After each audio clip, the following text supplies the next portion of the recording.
So today I'm joined by poet Elayna Mae Darcy, and we're going to be discussing our latest poetry collections and the meanings behind them, why we write poetry, and how we go about crafting a poem. And then we'll finish up this discussion with pieces of advice that we'd like to share with aspiring poets. So for those who don't know me, I'm Madeline Dyer, and I'm primarily a YA fiction writer, but my memoir released in January this year, and it is a memoir in poetry. It's called Captive, and it's about my experiences with OCD and psychosis due to brain inflammation.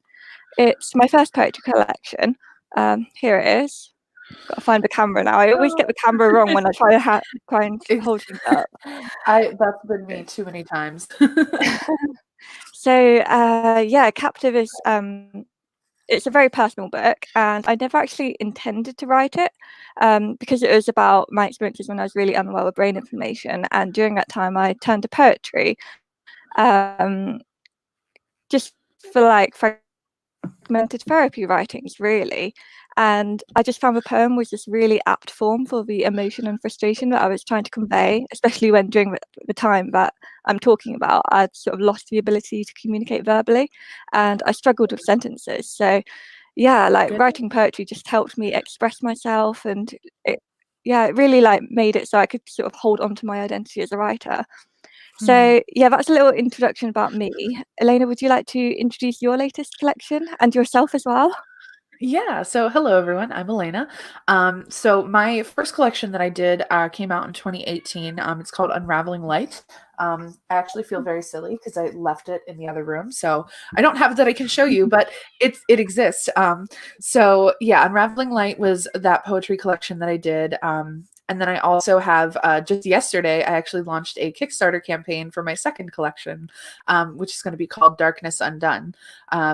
So it's basically like, oh wait, I do have a copy of it. Hold on. Okay. I just saw it sitting there. Haha, perfect. I thought it was in the other room. So yes, this is, there we are. Unraveling Light. Yes, this is my first collection. And basically I kind of in a different but also similar way, I kind of came to poetry unexpectedly. Like I did YA fiction, and that's kind of like been what I've done for most of my life. But I always had this, like, I was always kind of drawn to poetry as like something I like to read, but I was convinced that like I couldn't write it. I was like, I don't have the skill set. Like when I read poetry, it's all so beautiful, and like I just don't think I'm capable of that.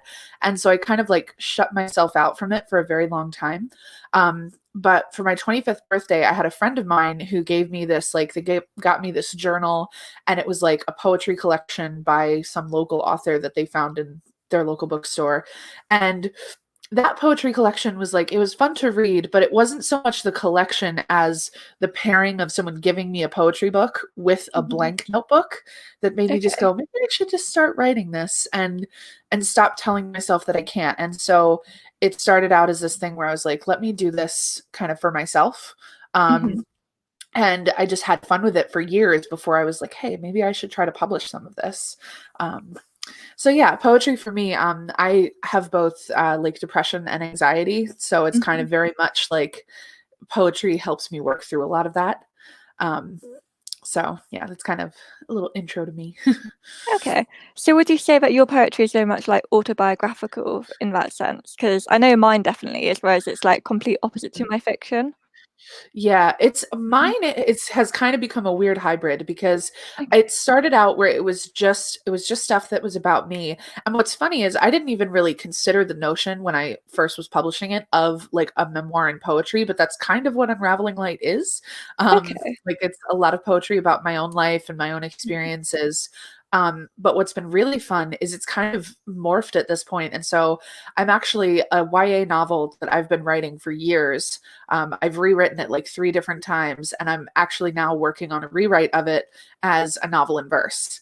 So it's kind of like it's sort of my first attempt at like doing, combining poetry and fiction. And it has been like one of the most freeing writing experiences I've ever had, because like it's a story that I've had in my head since I was Mhm. literally a teenager. So I know the story really well and I know the characters really closely, but this like translating it into like having it be written in poetry has been such an explosive experience, and I'm having so much fun with it. It's like reinvigorated my writing in a way that I would have never ever planned.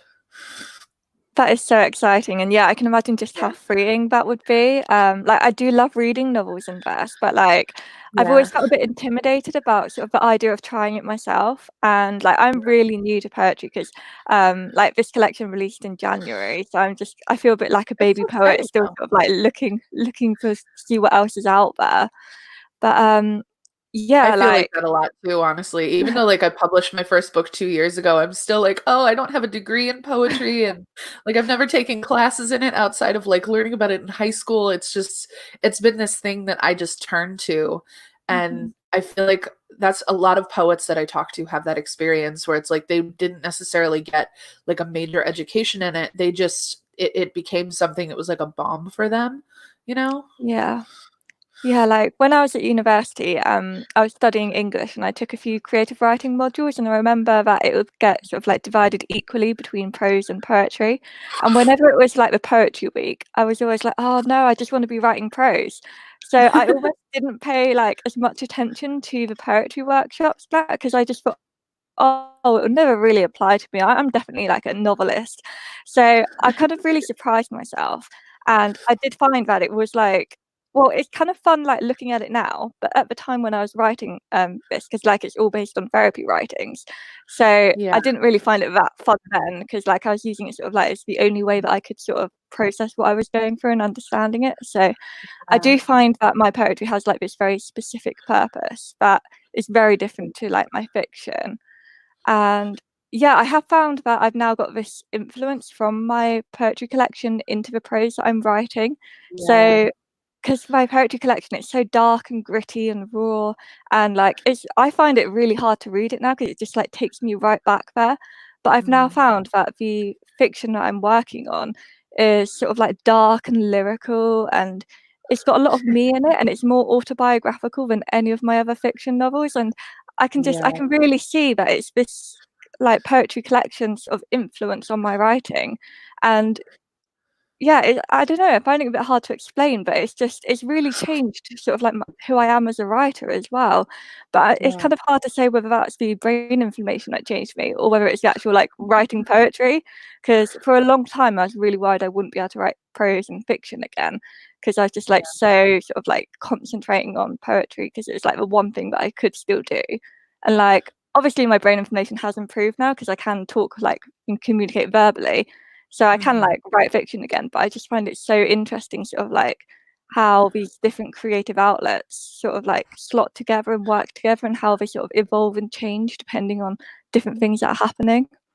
So Yeah. yeah, I'm definitely grounding my fiction more in real life, which I found really interesting. And I can Yeah. really see that's like linked to sort of like this haunted poetic slant that sort of like I was just like really like captivated by poetry. But Same. yeah, for you, how would you say that poetry differs from your prose? Like if we look at it in terms of content and what you're writing about, is there a clear divide or would you say does one influence the other at all? They definitely influence each other. And Mhm. that was something that was like a really sort of like weirdly magical experience to find. Because I spent, the beginning of 2018. So, well, I guess it was the end of 2017. I went on this trip to Seattle, and that was where it like really like kind of concretized for me. Like I want to put together a poetry collection and just put it out there because I'm writing so much of it at this Yeah. point. I'm enjoying it so much. Like, and I'd been struggling to get my fiction work, looked at by agents, and it was such this like struggle to get that done that I was like, I'm just going to do this for myself, and even if it only sells 5 copies, who cares? Like I want to Mhm. be able to put this work out on my own. Yeah. And so that the beginning of 2018 was just totally focused on putting together the collection, running the Kickstarter, making the perks, formatting the book. And so I didn't really do any any of my like fiction work for months. And Mhm. then I love it because I'm literally wearing the NaNoWriMo shirt. But I've done NaNoWriMo every year since I was 14. Mhm. um, so like that's kind of my grounding. I'm in fiction is doing that. And so that November when I came back to like, okay, I'm going to work on the fiction again. I had also gotten a rejection that year that said that the book wasn't personal enough. They were like, it feels like the perspective is too far removed from the character. And so the agent was really great about how they articulated. She was really nice, but she was like, I just feel like you need to rework some things and make it feel more personal. And Mhm. so at that point, I was like, why don't I just combine this? And so I completely removed huge swaths of the story that made it more like, YA, like dystopian adventure, and Okay. like put the character in a grounding that was more my background. Mhm. Like the book literally started with her being anxious in math class, which is where I came up with the book when I was a teenager. I was being anxious in math class. And so and then I incorporated the poetry, and it opened up the story Mhm. so much more because I was so it was so much more close to me that I was able to really like articulate the anxieties that this character had, because I kind of stopped limiting myself to like making them like a YA protagonist that I thought everyone wanted to read, and I made Right. them more like a YA character that I could relate to. So it really did that. But I love what you were saying about how mediums kind of feed into each other, because people who know me from like talking about books and publishing are always surprised when I tell them that my background is in filmmaking. Oh, Like okay. that's what my degree is in. I went to school Mhm. for writing and directing, like short films and feature films eventually, hopefully. But I've always found that I like I said, I wrote a lot as a teenager, and then I went to film school, and I learned a lot about the structure of a story from that, about how to kind of like use your time economically in a story, like Mhm. because with a film you can't waste any time. You only have No. 2 hours to say something. You have to like every action, every shot has to mean something. And so learning about that and then going back to writing fiction after I graduated really kind of helped me so that my stories, it cut out a lot of the fluff that I used to write, um, and made me think more carefully about my scenes.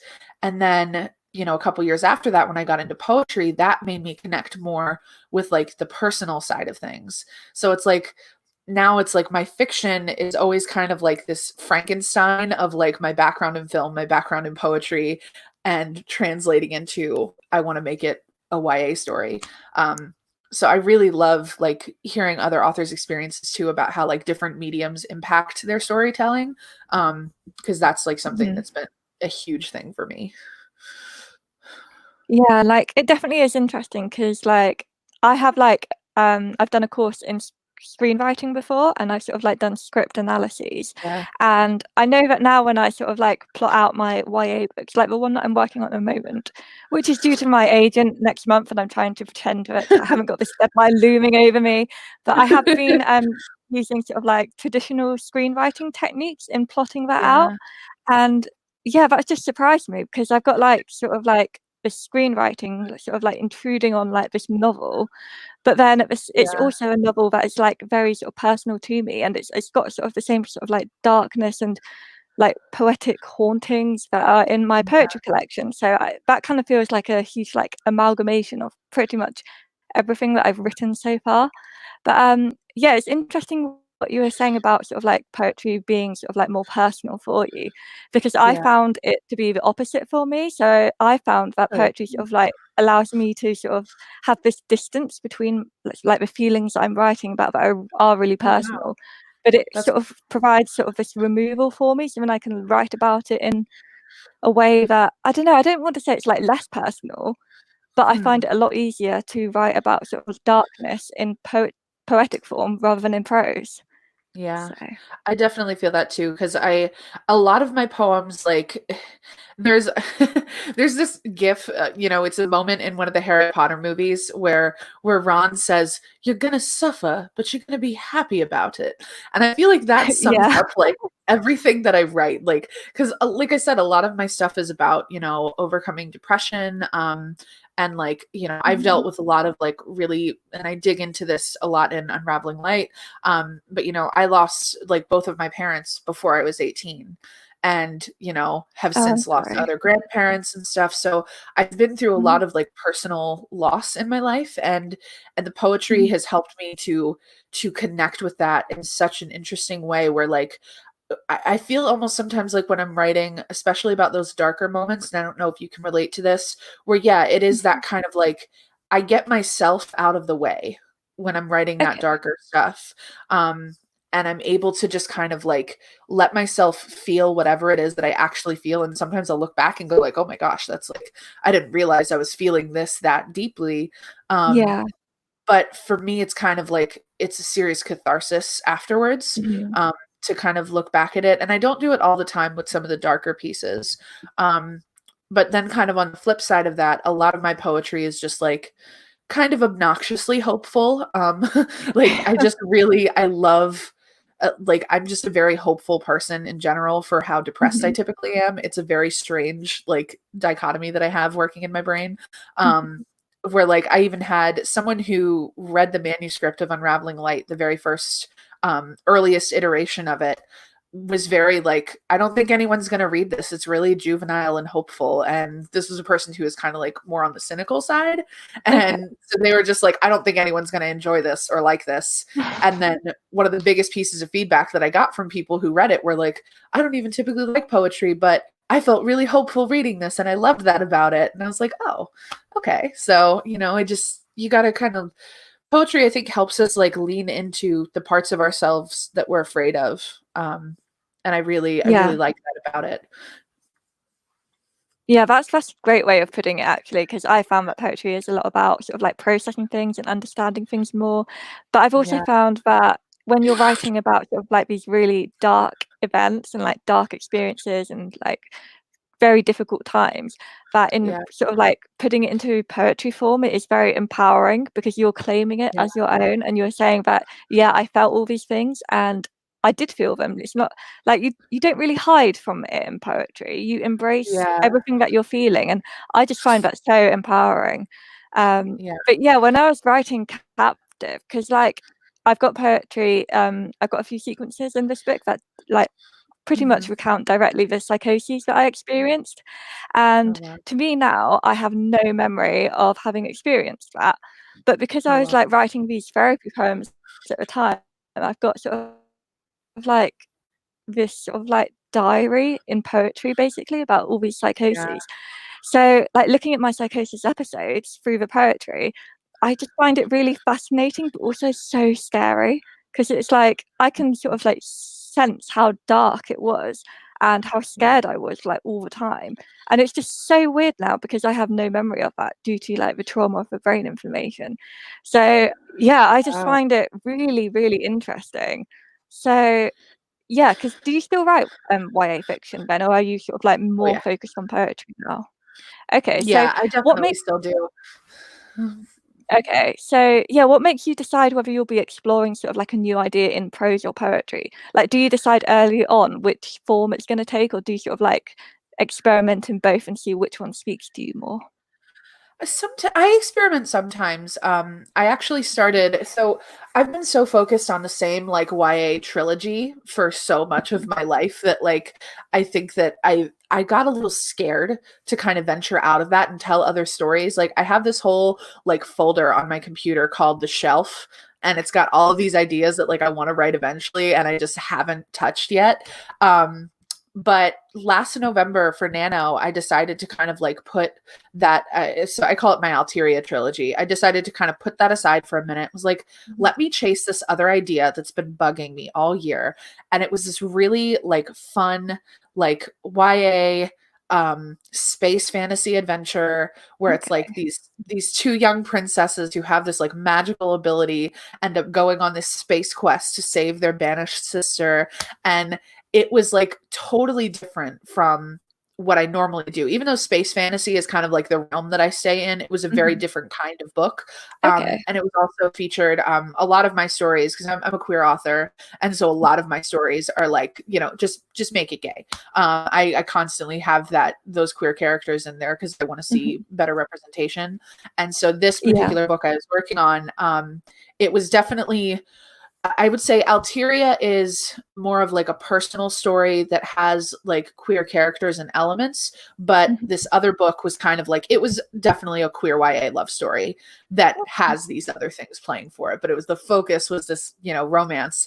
And at first, because I'd spent so long in the poetry, the start of the book was this like epic poem about the history of this world. And I was really surprised by that, because it's like the book itself wasn't poetry, but poetry was still like, wait, hold my beer, I have to be part of your writing. And so I don't know yet if I want to turn that eventually into something that is a novel in verse. But the way that I did start writing it for Nano, and I got through about maybe 25,000 words of it, was mostly just first person prose. And that was a really, really fun experience to kind of get back to my roots with that. But yeah, it's like you said, the poetry was still like my writing got more lyrical after I started focusing on poetry. Like there are certain things where I'm like, oh crap, I didn't mean for that to rhyme, but it did. Oops. Like, you know, it just kind of, it worms its way in there. It really does. Yeah. But yeah, I do still love the fiction, and that's something that I feel like it's also, you know, I hate looking at it like this, but this kind of the industry is like, you know, it comes down to what's more marketable. Like, and I feel like that YA fiction is something that I enjoy the heck out of, and it's more marketable than just like a poetry collection. And so that's why kind of with the second collection that I'm doing, I was like, you know what? Yeah, like I can self-publish this one too. And you know, there's always the chance that somewhere down the road it can get republished, you know, or re-released, if I ever get an agent and all that. But I really enjoy having that ownership over these collections, especially because this one, both Unraveling Light and Darkness Undone are very much like you said, it wasn't until I was looking at your stuff where you're saying that you did this poetic memoir, I'm like, crap, I think I wrote a memoir and I didn't realize it. Because it just totally, each book is broken into like 5 sections that kind of mirror each other. And they just really, they capture like the different things that are like the most important to me and things that are most prominent in my life. But this kind of goes back to something you were saying with your last response, was about like feeling like more free in it. In this new book that I'm working on, there's a section called Destroy. And what I really love about it is that's actually, if I were to look at the book as a whole, it's probably the most empowering part of the book, because all of the poems, it's about destroying things, but like destroying the things that no longer serve me and things that are holding me back. And so I had this very fun experience with that section in particular, about thinking about the kind of things, like thinking about destruction as not necessarily a bad thing. And that's kind of where like this collection really comes in. It's just sort of like taking a lot of that darkness that we deal with and seeing how you can use that for your own growth and your own healing. Which it sounds like you did a lot of in your collection. So I think that's really, really exciting. I'm so excited to read your book now. Like, oh, thank you. Yeah, I'm looking kind forward of to reading like, yours. okay. But yeah, like poetry is definitely really healing, sort of like, well, I say this as if like I'm experienced and I've written it for years, but yeah, like It is though. writing It it just, sort of at the once it gets into time. your system, Yeah, like it's really, really helps you work through things. it really does. And it's very much sort of like, I've been studying memoir a lot as well, because I've been writing sort of like a full length narrative memoir of pretty much for years of my life, sort of like leading up to now when I've had the brain information, because I've still got the brain information now, but it's at a managed level. And I've been thinking a lot about why I wrote this poetry collection, which is like a memoir in poetry, but then I'm also writing this longer narrative version. And I found a lot of the time that, like, although I feel that I need sort of like the longer space that a like traditional memoir will allow to tell my story, I'm very much thinking about sort of like telling part of the sort of like traditional memoir in the poetic form, because I just Yeah. feel it really captures like how I felt at that time, especially when you've got like these huge gaps in my memory where it's like several months that I can't remember, and the only sort of like evidence I have of how I felt is through these poems that I had written at the time as the therapy writings. So yeah, like I know one thing that's really motivating me to write, to release both this collection and my sort of like narrative memoir is to have like sort of like accurate representation of mental health and chronic illness. Now I know you just said that like queer representation is really important and like to have it like accurate.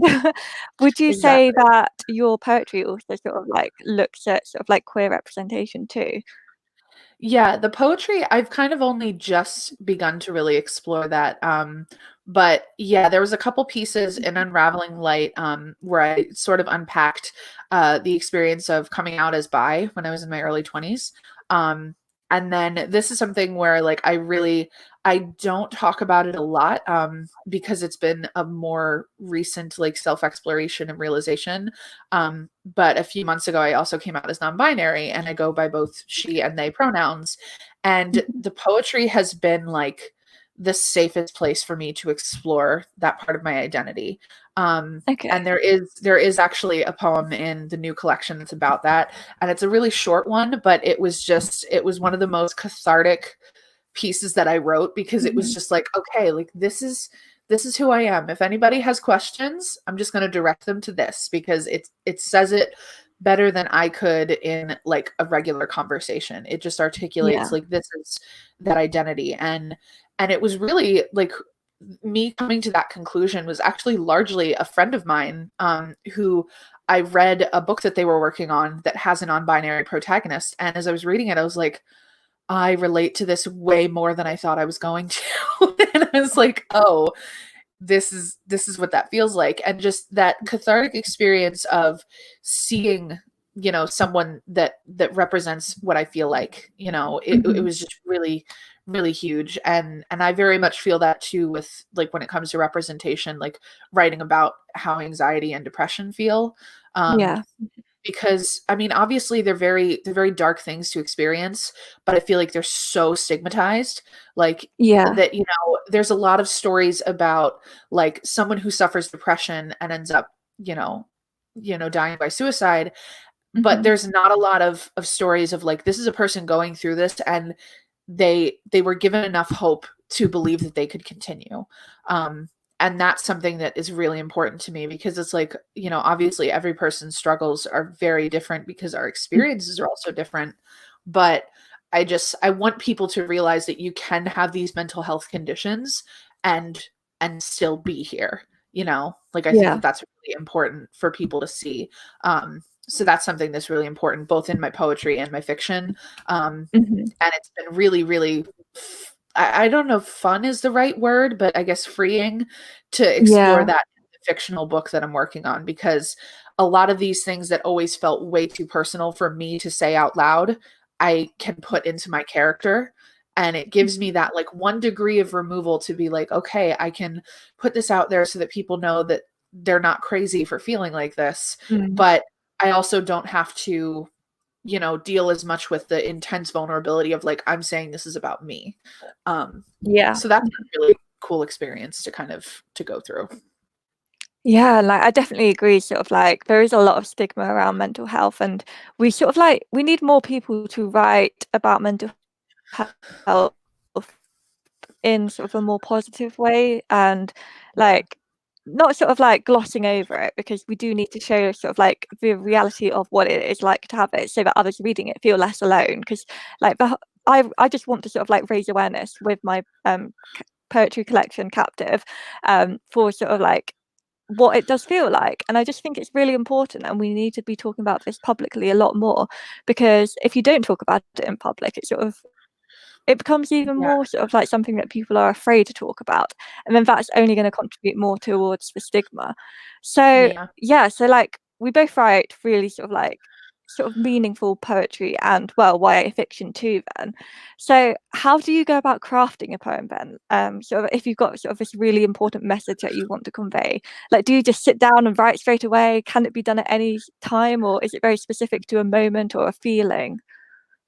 Yeah. So I feel like a fraud when I answer this question, because so much of it is just something will hit me and I'm like, okay, need to get this out of my system. And I sit down and then I'm like, oh, well, that was interesting. Like one of my favorite examples of this was with my last collection. I had a tier on Kickstarter where if you donated a certain amount, then you could suggest a title or a theme for a poem that I would then write to include in the collection. And my one friend that did that tier said he really wanted to see a poem from me about what inspiration feels like. And I was like, okay. And when I sat down to when the idea finally hit me for this, I ended up writing it out. It was handwritten and there was no capitalization, no punctuation. It is a run-on sentence with no line breaks. And when I finished it, I was like, this is what it feels like. It feels that's what inspiration is. It's a sentence. It's just this big thing. And so sometimes I'll have those really like lightning strike moments where I'll have a poem that has like a different kind of form that will match its content. Like another kind of example of that was I have a piece in the fiction book that I'm working on, the novel in verse, where the characters are walking through this like long tunnel that's like really narrow. And, you know, there's like the character is experiencing this like serious dread about like what's going to be on the other side of this tunnel because she's about to like go into kind of this new phase of her journey. And so for that poem, it was just because the characters are walking single file, every word is its own line. And so it's like a long poem, but it's only like, you know, maybe 60 words or so, because I put it in that form. So I like to play with form a lot. But sometimes what'll happen is I'll just like write the poem and then I'll play with the form a little bit afterwards in revision. But then there's other pieces that I write where like I just sit down, I write it and I go, okay, that's what it is. It's done. This is how I felt. This is what it's supposed to be. And I've definitely kind of given myself this sort of freedom. Like I have a poem in Unraveling Light that's called Boundless. And it's about realizing that like my poetry doesn't need to appease everyone. It doesn't need to be like, you know, some kind of poet laureate level work. It doesn't need to be super informed. It just needs to be as me as possible. And so I do find that depending on the content of the poem, I will sort of change how I approach it. But generally speaking, like I just try to be as honest about whatever the feeling is that I'm unpacking. And sometimes that means it has a really fun form and sometimes it doesn't. But I kind of try to let it speak for itself. What's like your approach? Like, how do you kind of take that on? So, well, with the sort of like poems that sort of this collection is based on, with them all being therapy writings, I can't actually remember at the time sort of like writing these first drafts.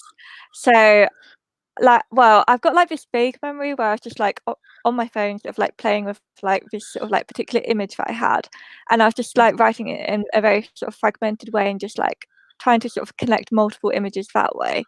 But like I can talk more about the editing of my collection. Oh yeah, I would love to hear that because like, I struggle sometimes with editing the poetry. I I usually had get an my editor brain to information help. was being treated a lot more at that point, so I've got more memory of that then. But so like going back to the different formats that poetry can take, it's really interesting because I have got a prose poem in my collection, and that's kind of like my love for prose, but it's poetic as well, and I really love writing this prose poem. And it's about when I was in this horse lorry, because like I live on a farm, we've got lots of horses and we breed them, and one of the mares had to go to the equine hospital with her foal, who was really ill at the time, and I was the only one on the farm who could travel with them in the horse lorry. And I remember I was just trying to like pretend that I was normal, so to speak, because like at the time I was hallucinating and I was trying to sort of like just like appear really normal and like nothing was wrong. And I just had this sense of like everything going on around me, and I was disassociating so much. And the poem about that in my collection, Captive, it's just like a prose poem, because like, you've just got like these long like run-on sentences, and like there's no punctuation, but everything is just connected by the word and And I just feel that really sort of like captured how I remember feeling at that point. Even though I don't actually remember writing the poem about it, like as a first draft, I still remember that very intense feeling of like something happening, then another thing and another thing and another thing, and it being sort of like this never ending continuous loop that I was stuck in. So yeah, I think sort of like what you were saying about the different forms and sort of like speaking to you at different times and conveying things, and like the different forms in poetry do add an extra like dimension of meaning and an extra layer to what we're trying to convey anyway. So yeah, like I did find editing my collection so draining though, and I mean at times I felt better about editing it than others, but I just sort of had to force myself in the end to work on all together like in one go just to get it out of the way. And I had a fantastic editor, she called internet. Can you still hear me? Oh, yep. Yeah, you cut out for like a sentence, but you're good. Can you still hear me? Yep. Yeah. Yeah, you're good. Okay, right. Yeah, that's my internet. So yeah. Okay, yeah, you cut out for like yeah, maybe okay. a So yeah, I had sentence, the editor called Meg. Yeah, you're good. Okay, right. Yeah, so I was just talking about I had this amazing editor who was really mindful that working on these poems could be triggering for me because it's about sort of the OCD, the hallucinations, and the psychosis that I was experiencing in like this sort of like brain inflammation that was causing it. So yeah, editing it was just so weird, and I don't know how to edit poetry. Like I had like this huge stumbling block, and I just felt like because I was a YA writer, I didn't know how to edit poetry because when I like edit my fiction, I do like a round on world building, I do a round on characterization, and Yeah. I've got like edits from my agent, and with my poetry, it's much more personal to me and it's much more abstract, I found, and there weren't as many rules as I thought there were going to be. And I just found it really freeing in that way, but I kind of felt like I didn't know what I was doing a lot as well. So what's your editing process like? Does it vary for each collection? Yeah, it definitely does. Because, like I said, there are certain ones where like I feel weird about the fact that like I'll write it in kind of a one-off Mhm, way and then not feel like I need to change too much about it. But then there's poems mhm, that like I will rework them like to death, trying to get them to where I want them to be. mhm, But yeah, I very much share that sentiment of like I felt like I had no clue what I was doing because I'd never had to edit poetry before because you don't have to edit poetry when you're writing it in a journal for yourself. You know, it's like, ha, mhm. there it is. It exists. I'm done. Move on. But like when you're putting Exactly. out a Yeah. collection, like as a professional writer, you want to make sure that your work makes sense, that, you know, it's clear to the reader, that it, you know, is enjoyable to the reader. And so there's a lot of that I Mhm, was just very clueless about when I was putting together my first piece. Thankfully, I had an editor for that. I ended up using part of the Kickstarter funds to have a friend who basically helped me edit, and I have the same thing again this time. mhm. I'm really stoked about the editor I'm using for this because they've worked with a couple different literary magazines. Like, you know, editing is something they do very professionally, and they're just like an incredible poet. Like I like reading their poetry, so the notion that they're going to be editing my poetry is very exciting. Mhm. So that's going to be a really cool experience over the summer if the Kickstarter campaign funds, which fingers crossed. It's doing pretty well. Last I checked, we were at like 500 in the first 24 hours. So I was really stoked about that. But yeah, I think that like for me, when it comes Oh, to that's that great. revising, Yeah. yeah, I was like, wait, what's happening? How did we get this high this quickly? Um, but yeah, with revising poetry, it's a very strange experience because like I do a lot of rewriting when it comes to my fiction. I'm Mhm, one of those writers who like, you know, it's like, oh, this doesn't work, toss out the whole thing. I keep like all of my past drafts, but I do a lot more rewriting than I do revising. And that's going to be okay. something that like eventually, you know, I when I get an agent, hopefully like that's something I think is going to be a really different experience for me, is like going through the process of like revising smaller things rather than just like redoing it. Um Mhm. but but yeah, with the poetry revision, is it's kind of all over the place right now. But I definitely like have certain poems that I'm like I'll sit with for a while, and I'll have to kind of like put them aside and be like, I feel too close to this right now. I can't really edit it. But then other ones, are a lot easier. Yeah. So do you ever feel like you're completely finished with a poem, and even like once it's been like fully edited and you're like putting it into like this collection and it's about to be published, do you feel sort of like it's complete at that moment, or is there always extra things that you want to sort of like delve into in it? Yeah, poetry's funny because it really has a better sense of finality to me than any fiction that I've ever done. Like even Right. so I had my very, very first published work was actually a short story called Continuum. It was like a sci-fi short story in the Wizards in Space literary magazine, which if you're not familiar with them, check them out because they create incredible work and I love them. And their online community is really amazing too. But even with that short story that came out in 2017, I still am like, oh, should I have done this differently? Like, should I have changed that about it? And like my fiction, like my books, I'm constantly changing them. I'm constantly revising them. I am in a state of, I don't know if this will ever be done. But the poetry is a very different thing because I will get, there are certain poems where I get a feeling and I'm like, okay, this is done. This is exactly what I wanted to say. Especially with certain shorter poems for some reason. Like my shorter pieces, I always feel a great sense of finality with because there's me being somebody who like, has done NaNoWriMo and does fiction. I can go on for days. Yeah. So a lot of my poetry could be way longer if I allowed that. But I will hit a certain line sometimes, and I had planned to write more, but when I hit that line, I'm like, nope, that's where it ends. And so I'm definitely a lot better with that when it comes to poetry than I am with fiction. Because a really good friend of mine is also like a storyteller and writer. And we were having this conversation one day where he was like, the problem with a story is that it can be anything. It's fiction. You can do what you want. You can take it in whatever direction you desire, but it comes down to, at the end of the day, what must it be to say whatever it is you're trying to say. And I find that I can access that concept a lot easier in poetry than I can with fiction.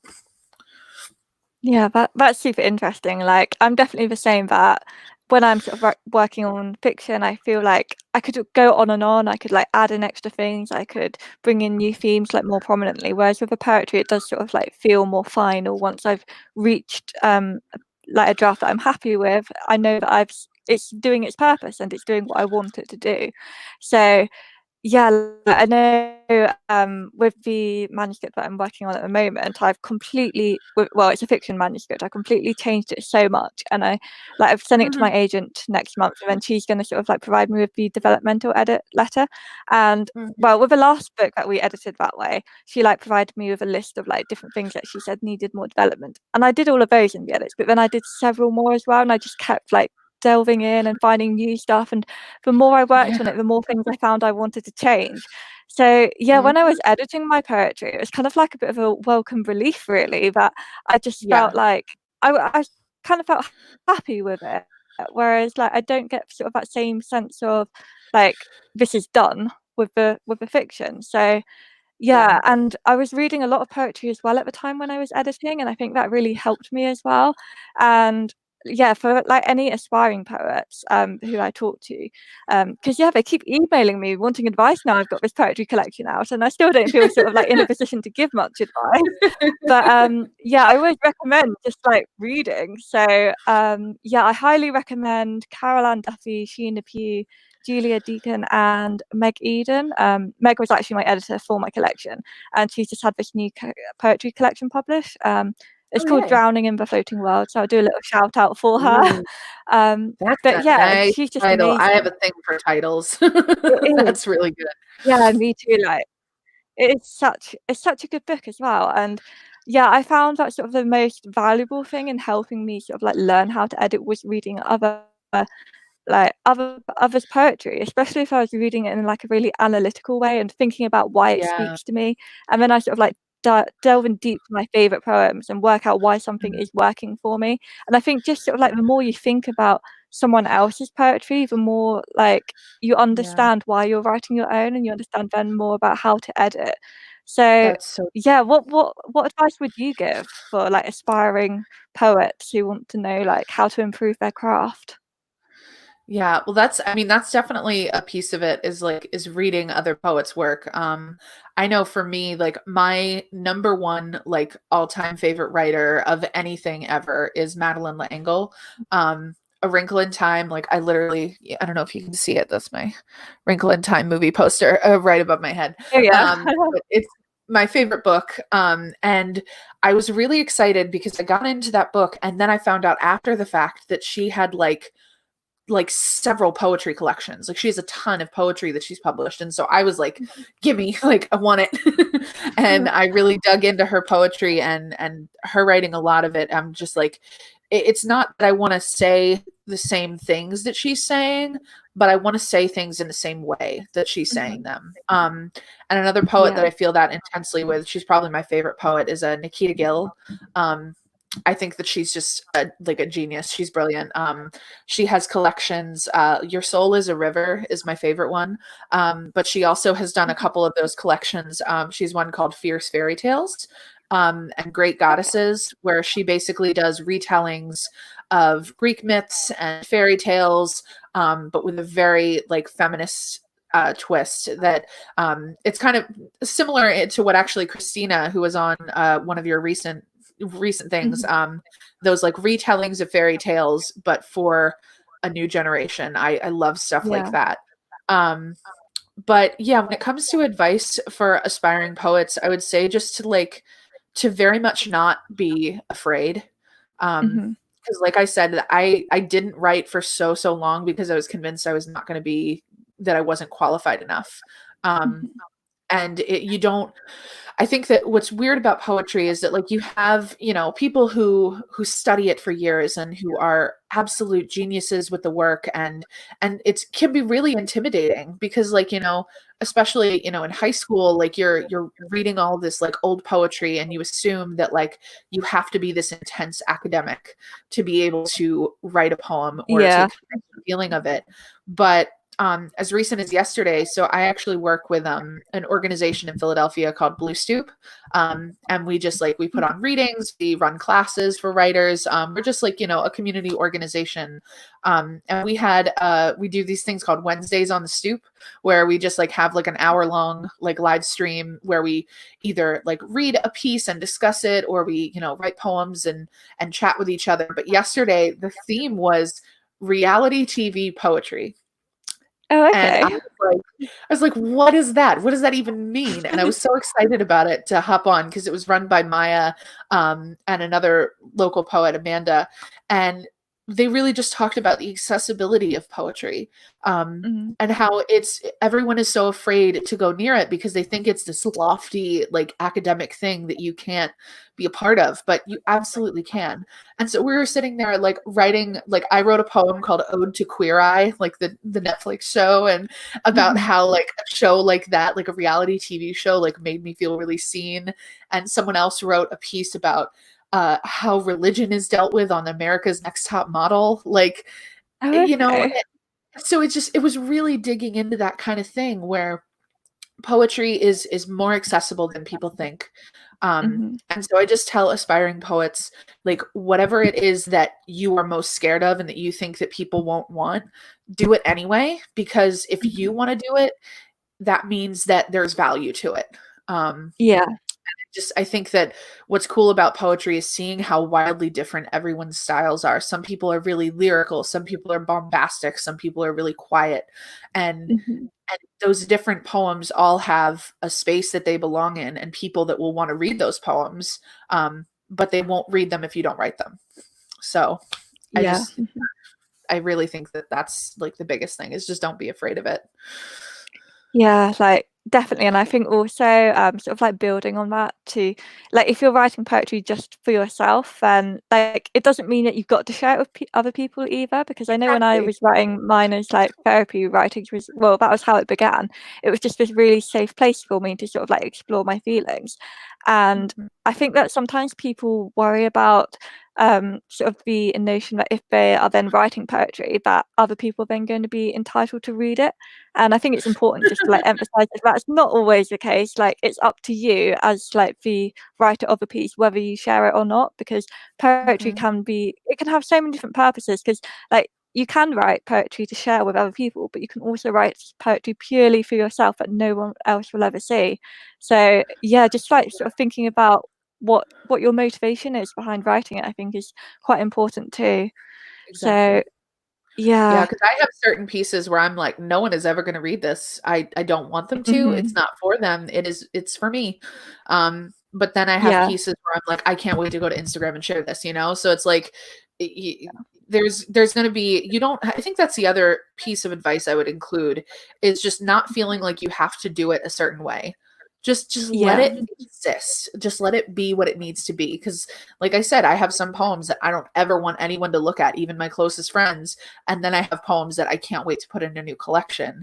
And, those are both valid ways to go about it. Like you Yeah. don't have to, just because you do one thing a certain way doesn't mean everything then has to be like that.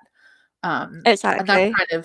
that's kind of something I've run into just in my life in general as a creator, because like I said, I went from writing books as a very young person to going to film school. And then after film school, I was like, oh yeah, I'm working on a novel. And everyone's like, you can't do that. I thought you were making movies. And I'm like, what do you mean I can't do that? I can do whatever the hell I want. And Exactly. then I kind of put the fiction away for a bit and was like, oh, I'm a poet now. And people are like, what? Pickle Lane. And I'm like, how about I have several?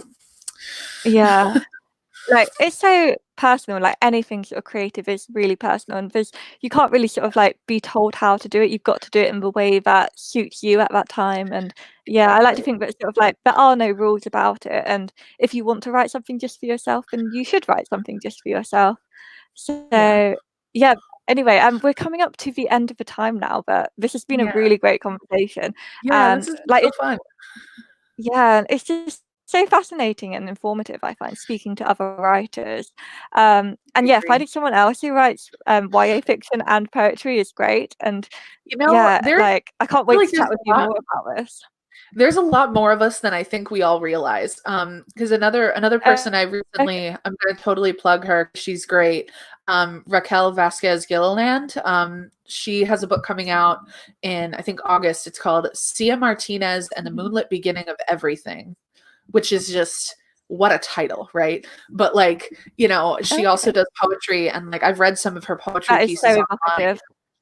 Yeah, it's so good. And her poetry, I've read some of it on like her website, and it just sent me. It's incredible. But yeah, I think there's a lot more YA people that also love poetry, but I think they're like nervous to talk about that because publishing, like especially YA, kind of is like, oh, we don't want poetry collections. We don't deal with that. Like there's so many agents I see who's like, I'll go to their page to see if I should query them, and they're like, no poetry. So it's like I feel like we're afraid to talk about it, but yeah, we should all come together and enjoy our multimedia creativity. Definitely. Yeah, so I think we'll finish up this by sort of like telling viewers where they can find our poetry collections. Awesome. So yeah, Captive, here it is again. Oh, I found the camera correctly that time. I always Yay. seem to miss it when I hold the book up. But yeah, Captive is available at all major retailers in ebook and paperback formats. Libraries are also able to order it in, but I know with the pandemic that a lot of them aren't allowed to be open at the moment. So they are moving towards like e-lending if they hadn't already sort of had that facility. But yeah, most Yeah. libraries will be able to get the ebook for Captive too. So Elayna, what Yeah. about you? Where can readers find your book? Yeah. So again, Unraveling Light. You can wherever books are sold, basically. It's self-published through Ingram Spark. If you call up your local bookstore or Barnes and Noble, they can order a copy. I believe libraries can as well once they're open again. But then also, like I said, I have my new book is currently funding on Kickstarter. Yeah. So Kickstarter.com, just type in Darkness Undone, and you can find the campaign for that. But all of the links to everything I just talked about is also on my website, which is just elaynamusings.com. So you can find links to all the things, where to follow me on the Twitter and the gram, as the kids say. Yeah. Yeah.